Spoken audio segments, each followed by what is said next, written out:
So I was sitting down with lunch with a business friend a couple weeks ago, and there was some specific music that was played where we were eating. It was patriotic, and the person started to tear up from the patriotic music. So if I had not been sitting down face to face with this person, I would have never known how deeply they feel about our country. I would have never known that.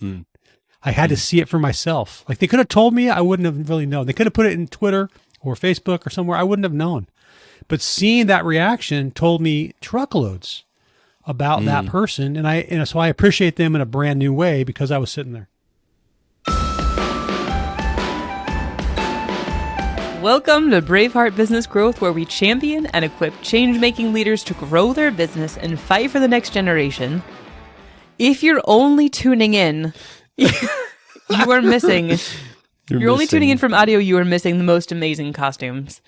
Dave's Mr. Potato Head, and he's rocking it. And Dave Chad is Scary Monsters. And mustache you a question. Because he's wearing the mustache. You actually look like Dr. Wily from Mega Man, but yeah. That's legit. I am Amy Alexander, co-host and focus czar of Growth Strategists. I'm Dave Mills, and I'm also a co-host, which I really shouldn't have to say every time, but it is true. I'm also the mad scientist of Growth Strategists.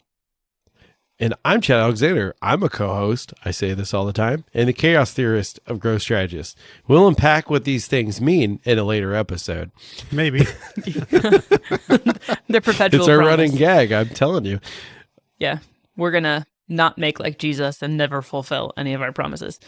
I'm going to take out co-host from the script because I just feel that it's unnecessary. Why can't we be co-hosts? Hi, I'm a Mouseketeer. I'm a Mouseketeer too.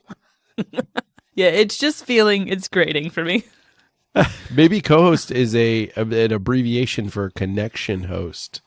Did you like that segue? I did. That leads us into our topic today. Connection. About connection. Today we're discussing how technology, marketing efforts, and strategies all need to move us toward genuine connection in order to achieve growth. It's going to be good, I think. So I think it's no secret that amongst the kind of knowledge, and I don't want to call them influencers, the knowledge influencers, the people we are listening to on a regular basis, amongst them, we have some faves. Jordan Peterson comes up a lot. One that's coming up a lot for all of us is Andy Crouch. I don't know. It's a new discovery for me, Dave. I don't know if Andy Crouch is new for you. He's written a lot of books, so I feel sort of dumb that I didn't know about him till now. He's pretty new to me. I mean, he's a partner at Praxis Labs, and so he's saying some stuff that's becoming kind of important to us. So. Yeah, so this is going to be another kind of Andy Crouch inspired conversation with lots of other little things in there. But I think the first question maybe to answer, we said connection is required to achieve growth. So why should connection be at the heart of our business moving forward? What do you guys think? Good question. I think one thing, I always like to look at the opposite of the question. So what's happened in our culture is that I think we've actually replaced in our own heads what connection is all about because we think that social media in some way creates a connection. And like it does go part way, but it's not the whole deal. And so I think we're creating this relational gap, relational deficit. It was really exacerbated by COVID. That's a big word for you. It was exacerbated by COVID, and this whole idea that we were missing our connections, and one of our software partners, HubSpot, says that we're in a crisis of connection. So I think it's kind of a broadly accepted idea that we're having a connection problem, and I think it's one of those things that's tied directly to what allows businesses to grow. I think there's other, maybe more important reasons though than just business. Yeah. That's fair. So one of the things we were recently listening to, Chad and I are almost done with this. There's a really awesome podcast. Andy Crouch is talking about his newest book, and this new as in like, I think it's been a bit. It's called Really? The Life We're That was Looking like For. a couple months, right? Okay. Obviously, Yeah. I don't know, and I'm very I don't knowledgeable know. on this topic. But it's called The Life We're Looking For. And what he says in talking about this book, about connection, is that part of why technology is not connecting us to each other is that when you're in a room with a person, you are collecting terabytes upon terabytes of information about what's going on from other people. You're understanding at a much deeper level nuances and your environment and all this information, but we have reduced that information down to sometimes, Kilobytes. like, yeah, just to almost nothing. Like we've reduced it down to like a little icon that says like. There's like no nuance in that. There's nothing, there's almost no information to capture from that. So we've reduced down the information we can take in or disseminate within the technology. And I have never thought about interaction as information given and taken, given and received. And I thought that was very insightful. That's a really cool way to look at the world. If we're going to talk about it on a tech platform. So I think your point is that we're not really aware of how much information we're taking in when we're actually talking to someone. There's visual, auditory. There's we actually can have an aroma of the person. There is an environment that we are in. There are body movements that are being made, right? There's not only actual words, but there's sounds. There's breath cadence. There's facial inflection. I mean, there's so much information that's coming to us in that relationship. And you're saying, we dropped that down to 280 characters minus Unicode glyphs, right? Mm-hmm. That's what it is. It's so we've really broken the relationship method, right? We've broken it. And, as people that want the Bible to guide us in our business, we've got to think about more than just profit. We believe in helping people with good, hard things and creating real solutions. And so, how do you build trust with somebody? Whether it's on a biblical basis, talking about spiritual stuff, or on a business basis, talking about, what color paint you want for your house. How do you build trust without this information passing back and forth, right? It's impossible. We can take it for granted. Totally take it for granted. And like you said, Amy, we can translate all that interconnection, all those touches and all that data, all that affirmation that goes two ways. Like, when Chad's talking, I'm always nodding my head. Yeah, Chad, that's right. Yeah. Whether I think it is or not, I'm always doing that. That's right.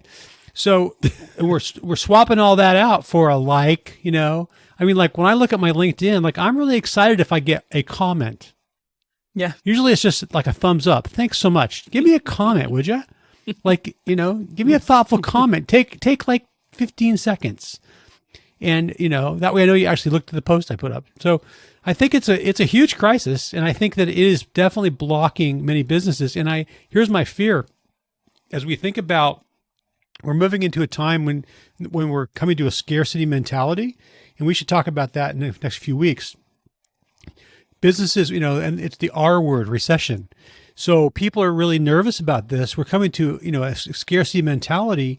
And how do we maintain trust with people when the market gets disrupted yet again, right? Yeah. If we can't even look them in the eye, And not to mention, like a lot of companies are fearful for what they say online because they don't want to get, censored. They don't want to get, cancel cultured, all this stuff. So a lot of them just kind of are reluctant to take a stand on anything, which then will inevitably cause them customers in the long run, but they don't realize that now. But that's unfortunate though, that social has become so, even though it's breaking us from our connectedness, it is so interconnected in that, the fact checkers can immediately say something's wrong. It's really kind of silenced a lot of of businesses from speaking boldly about what they believe. So I was sitting down with lunch with a business friend a couple weeks ago, and there was some specific music that was played where we were eating. It was patriotic, and the person started to tear up from the patriotic music. So if I had not been sitting down face to face with this person, I would have never known how deeply they feel about our country. I would have never known that. I had to see it for myself. Like, they could have told me, I wouldn't have really known. They could have put it in Twitter or Facebook or somewhere. I wouldn't have known. But seeing that reaction told me truckloads about that person. And so I appreciate them in a brand new way because I was sitting there. Well, and you have the benefit of seeing it in action, right? It's like somebody could tell you they're a Christian, somebody could tell you they're patriotic, and you're like, yeah, sure, buddy. Okay, America, all right. Okay, cool. Some of it's you got to take on face value, right? Like, and people post stuff on Facebook sometimes just to get a reaction. It's like the complete opposite of business. But they're not genuine. So it's good to like see somebody like see emotion. Yeah. Yeah, emotion that's not driving weird social change. Yeah. Emotions that aren't just reduced down to emojis, Yeah. I think one thing I've been really surprised about, we've been very intentional to begin being vocal about what we believe. And I have been really surprised at the reception, especially from certain people, just by being authentic. I always considered myself to be a genuine, authentic person. I don't like to put on a face for people. I like to be real. But there's like another level of realness that I have reached by just being honest about things that are potentially like no subjects, like we don't talk about religion, we don't talk about politics, but but just that extra step of like, this is what I believe, and doing that in sort of like a loving way. I've had a lot of conversations. I've had a lot of people come out and say how supportive they are, even though some of them don't even agree with anything I believe. And that has been really surprising to me. I think that one thing, especially social media and technology in general, is doing is it's polarizing us in a very specific way. It is making us out to be even more of an enemy, and like another point of view to be even more of an enemy than really is even true. Does that make any sense what I'm saying? I mean, it's what you're really saying is that it's turning us into caricatures. So our, right, exactly. our emotions have become emoticons, and our feelings and our thoughts and our beliefs have become caricatures. But and I got to say, I think, at some point in time, someone's going to peel back the onion, and we're all going to see how much we're getting jerked around, how much we're being manipulated, and how much of this is not even other humans. So I think there's some things at work. But I think that, as we think about like, how do we move forward as a business, we've just got to think about how do we make authentic, real connections with people. We just have to do that. If we don't, we're falling into a trap. I mean, part of the trap we've already talked about, which is kind of this pseudo relationship thing.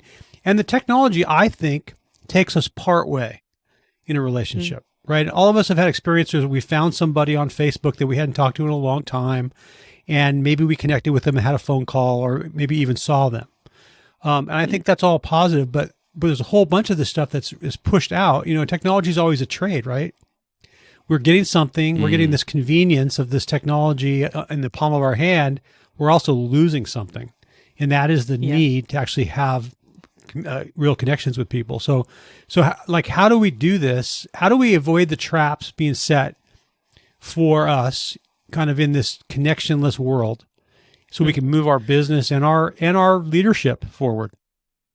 Well, I just have to say, something that's been on my mind, a couple things. One is when I was listening to Andy Crouch specifically talk about this recent book, it dawned on me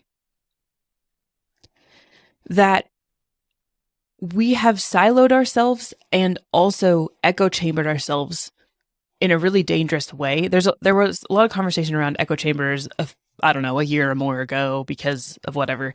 But what I mean is, when you had to walk outside your door and your only options for making friends were like people you could walk to or maybe drive to, you had very limited options. You were going to find a friend at school or at work or at your church or at the grocery store. And these people were going to be people you sometimes rubbed you the wrong way. That they're, you know what I'm saying? Yeah. But with the internet, if I'm obsessed with something or whatever, I can find an online community and I can find friends obsessed with that. And I can keep people in my physical vicinity at arm's length. I can be very shallow with them in person, and I can spend my time deepening in relationship, as hard as that is in technology, with people who are exactly like me. And you retreat into meta. I can retreat into Seriously. that. For Dead real. serious. Yeah. And to a degree is kind of sycophantic. Like to Yeah. surround myself with people who like Yeah. say everything I say is true and love everything that I like and don't force me to grow or change at all. That's extremely dangerous. So that's one thing I've been thinking about. I wanted to make sure I mentioned it because I Or- just think that's very interesting. That's a good observation, Amy. Continue. And then I got something to add to that. Well, in a world of I want to follow Jesus and therefore I want to have a kingdom, I want to live by like the kingdom of God, which is very different than the kingdom of the world. In that kind of reality or worldview, don't I want to be known as and characterized as a leader and a neighbor and a daughter and all the things that connects? Don't I like, I want to be characterized. I want to be known. I want to leave a legacy as someone who always connected, truly made people, put people above and before lots of other things. And as leaders, that just feels important somehow. As we think about the next decade of our own company, or as we think about the next decade of the companies we're trying to help grow, if true human connection is not at the heart, if everything's about removing the need for human connection, I don't think I want to be a part of it, you know? We never see anybody's tombstone says they were great in their RPG forum group. They say beloved mother, beloved wife, stuff like that. Yeah. But and another thing I wanted to bring up too, you get a lot of emotions wrapped up too. You could not grow in this group, but you also have these groups that, like, I'll just use this for an example because this is pretty hilarious and sad at the same time. Like Star Wars fans, right? We'll get wrapped up in the around the axle about something stupid, and it's like, new movies stupid. The prequels were stupid. Just going off and off and off, right? And then you get wrapped up around the axle about really something that, in the grand scheme of things, is inconsequential and really frivolous. And so you just consume your entire life around this kind of stupid thing, honestly. And then it's meaningless. It's like, well, I have all these connections, but it's not about something. It's not about life. It's not about enduring people's kind of what they're going through or anything. It's just about, like, you're talking about manga and anime. Okay, cool. Like, It's a life spent very in much- distraction. Yeah. And talk about the screw tape letters. That's what demons kind of possess you with is distractions. So I think there's a big underlying lie here that we can fall into, and I think that if we don't believe that human beings were created with this capacity for relationships, and that family relationships, work relationships, community relationships, and all the father child, the spousal relationship, if we don't believe those were how we were hardwired to exist, then we can replace it with anything. We can replace it with, my best friend is my lawnmower. I have a really cool lawnmower. It goes fast. It has two blades on it. Baby, it's cool. We can replace it with anything, right? Maybe not something that silly, but I think there's a big lie that goes with this, and that is that we can have everything we want without any connections. We can have wealth without any connection. And that's really a huge lie. You can have it, but you're going to be stinking miserable. You're going to be lonely, depressed, and that's what we see coming out of COVID, is loneliness and depression and disconnection. And the lie is that we somehow think, and is there something whispering in our ear that is telling us this lie over and over again? You can have wealth and be completely irresponsible. You can have anything you want and have no connections whatsoever. That is not a life well lived. That is not a life that lines up with the way we were created to exist. And these principles apply to business too, not just to family relationships. I went on a trip recently with some ladies.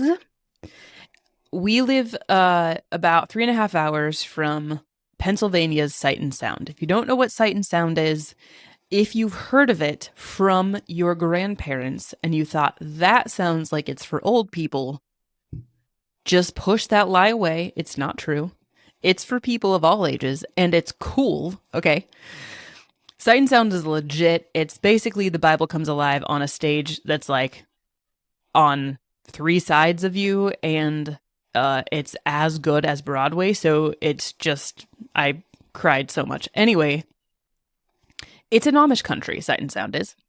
So I'm driving with all the ladies. We're in the car. We just finished our 3.5 hour show or whatever. We're driving away and we get behind a buggy, of course. And we look to our left and our right and we see crops of corn or whatever being Harvested. Here you go, guys. With the Harvested. scythe? Thank you. Did? Yeah, Lost the harvested words with his again. life. Harvested by hand. Yeah. And we were behind buggies for I don't know how long, a very long time, but really cute little kids. Point being, it really made us curious. We had all heard things about the Amish. You hear things growing up, right? Or maybe have come into contact with it. But so while we're in our very long, very slow ride, we start Googling, what do the Amish believe? Well, I did not know this, but a lot of their aversion to technology comes from the belief that technology is a sign of pride. And a lot of their culture is surrounded around not being prideful, living in humility. It's part of why they dress the way they do, they act the way they do, they don't do technology. And that really got me thinking about how much does technology actually lend itself to defining us?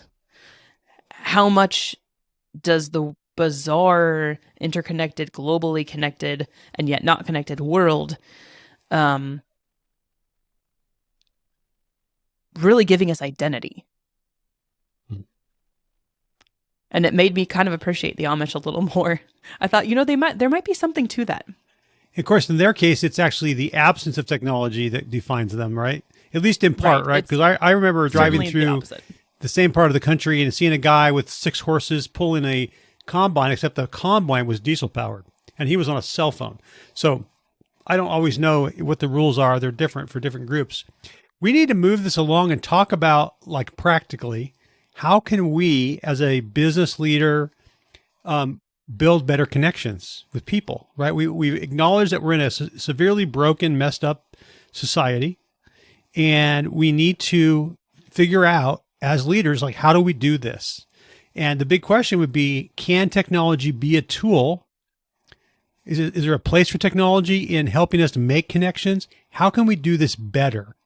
I have definitely found value from our move toward more connected ways of communication. This is something you mentioned offline, Dave, but text content is really important. It's still a very important part of how you grow a website and how you get found online. But so many people are moving to audio or audio-visual ways of communicating things. And for someone who was told for like a decade that I should really be obsessed with podcasts, and I ignored that advice. I am now one of those annoying podcast people who's constantly like, yeah, I was listening to a podcast about whatever. And I'm so intelligent now. it's I'm so listening to people informed. have conversations is a great way to learn. It's very impactful. It's very valuable. So like to break that down, one way for us to up the connection value is to kind of increase the level of our communication using technology, which is move from text only to audio and to video, right? That's like a tangible step you can take. And, it's better to look at someone, listen to them talk. You're getting more signals. It's only one way most of the time, right? But that's one way to increase the value of your communication, is to amp up the level of that communication, move it from text only all the way up to video if possible. I think another way to do it is for us to increase the authenticity factor. And so, as a company, like we used to actually do social for companies. We would write their posts. We would get cute little pictures and stuff. We would post it. And what we discovered is that people didn't care at all because they knew it was a kind of a stock corporate post. People do not want to look at stock corporate posts. Like, if you're on Instagram or TikTok or anywhere else online, that what people want is they want authenticity, even if the authenticity is totally weird. They want it. And so, authenticity, when it's coming from you one way, is a way for you to begin boosting the sense of I can't even talk either. It starts with an R. You got this.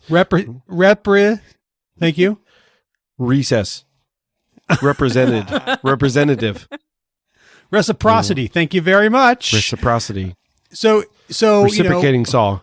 Reciprocating saw. When I share, so now I'm just sharing that at 4:42 on Tuesday afternoons after writing all day, I no longer can use all of my mental faculties. Reciprocity is, hey, you know what? I share. And so you see this as a simple principle.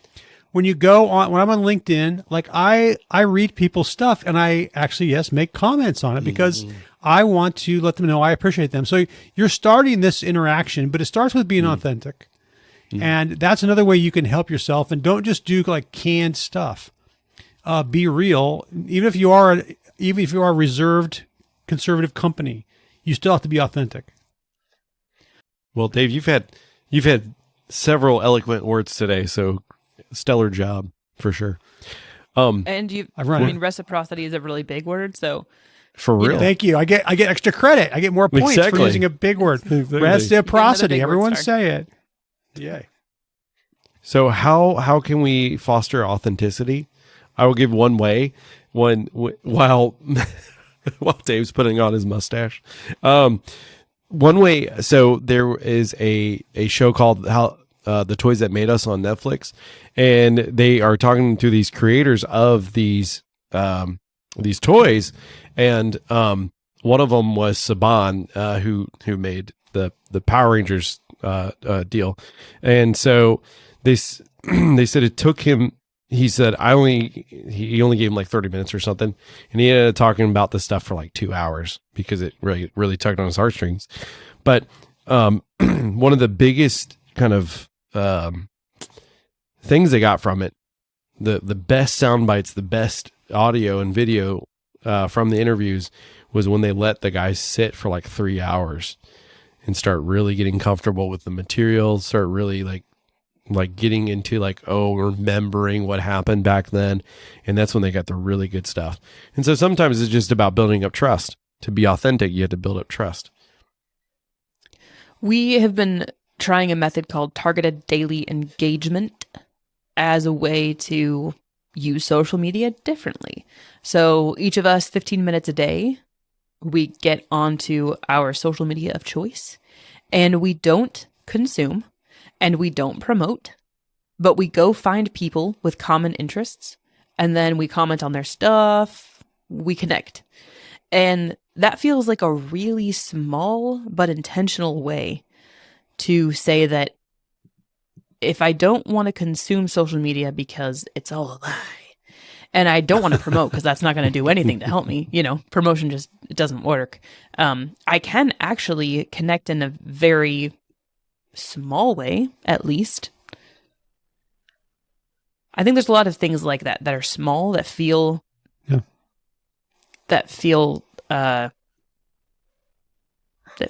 small, but actually can be impactful. So I think another thing for us to do is think about where in our process of connecting with people, we use websites, we use email, we use social media, all of that stuff, video, YouTube. Where in the process do we intentionally build a bridge between a technological introduction and then actual human contact? Where do we build that bridge? And that's an important thing for us to think about. And I would say, I would just challenge you, if you have a company, do you have KPIs for connections? Are you encouraging people? Some companies are fighting about whether they should come back to the office or stay remote. What about with customers? So what are your KPIs for connection? What's the level of personal interaction you should be having?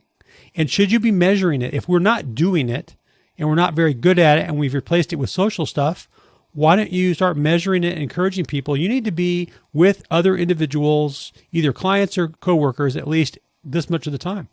And I think that's a great way to think about the connection quotient for your company. One thing we've been challenged with is, in the heart of service, how can we do in-person events? How can we do trainings? How can we connect more personally with our clients and with nonprofits? For instance, that's part of our one-for-one cause, is that we serve nonprofits at no cost for any company that brings them along. So it's on our heart to do in-person trainings, to do live trainings, not a library of trainings that anyone can go use, but actual live scheduled, or at least Zoom scheduled interactions. And I always leave those meetings feeling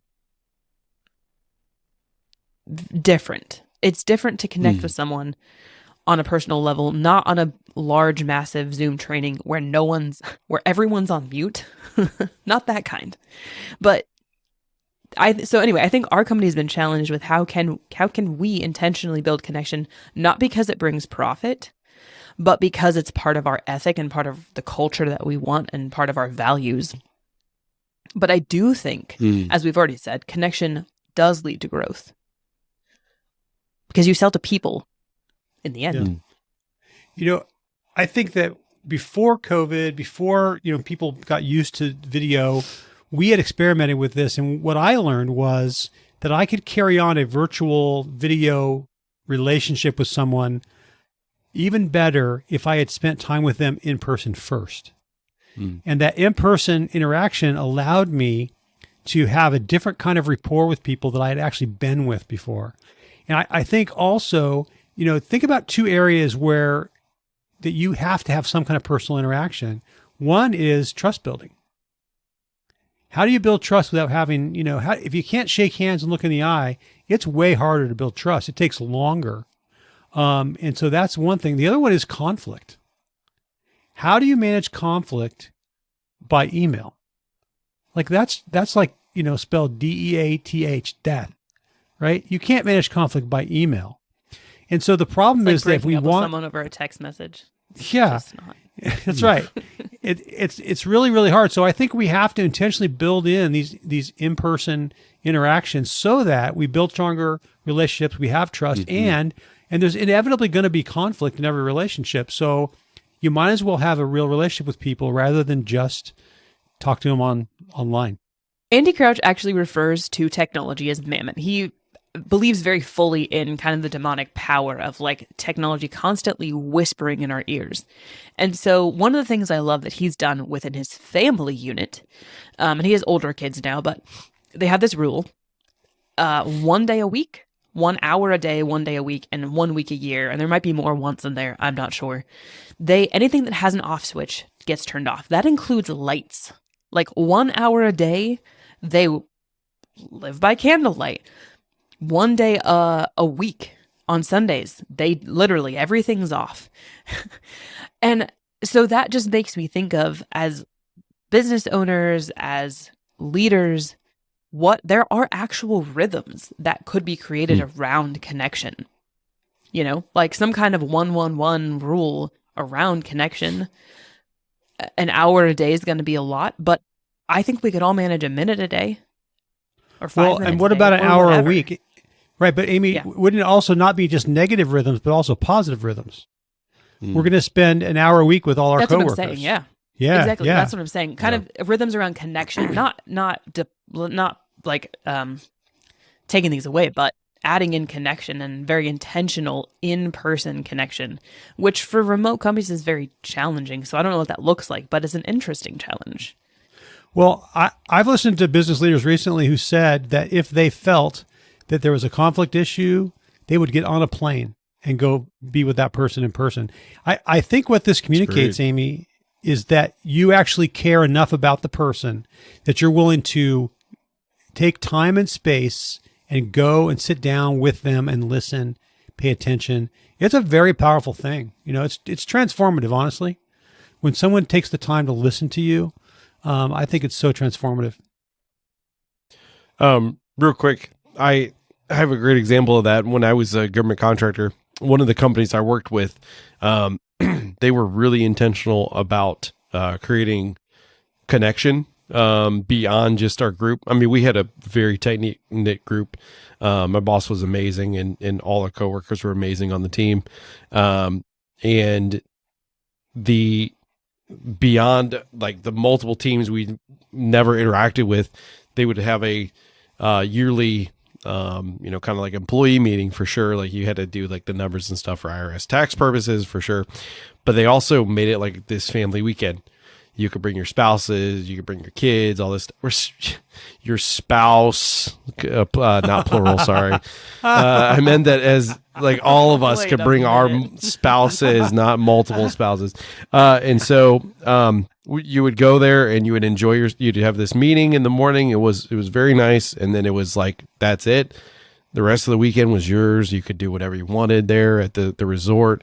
And then they would mix it up. Sometimes they'd have it in DC. Sometimes they'd have it somewhere else. And it was just really nice. But they would recognize employees during a banquet who had been exceptional that year. And it was just really, really like good in terms of connection. They did a great job with it. I think we often forget, in a world where we're normalizing telework, which in a lot of ways I think has a ton of positives. There's important things happening for families when they're home together. But we were at someone's house last night for dinner. Auntie Lala, when you hear this, you know who I'm talking about. But her husband gets to work from home. His company is in a whole across the country, and a bunch of leadership was together for like a day-long meeting. And the hours are weird because they have people not only all over the country, but all over the world working together. So, what struck me is that he ended up having to be in the meeting almost the entire evening. We saw him a couple times, and we were in our like couple 5-minute conversations. We were just talking about how when you're together in person and you have remote workers, it's very easy to forget what they're experiencing. You're here with people, you are connecting, and you don't mind if your scheduled 20-minute break turns into a 2-minute bathroom break that was a half hour late. It doesn't matter. You're in person. You're all vibing. You're all on the same page. And for him, he's sitting completely remote, watching connection happening, but not truly connecting, wondering why his bathroom break that was supposed to be 20 minutes long is a half hour late and why it got turned into 3 minutes. And that happened multiple times. And so I think that's just, to me, that was a call as a leader again to say, remote workers, I have to be very in tune with what's happening with them. And if I don't take time to see them in person, it seems very challenging to do that. It's a good lesson for me. And it's amazing, how fast this kind of stuff falls off of our budget, though. How quickly, hey, we can save some money on travel. Hey, and Yes. all the companies that are saving a Yes. truckload of money on remote work.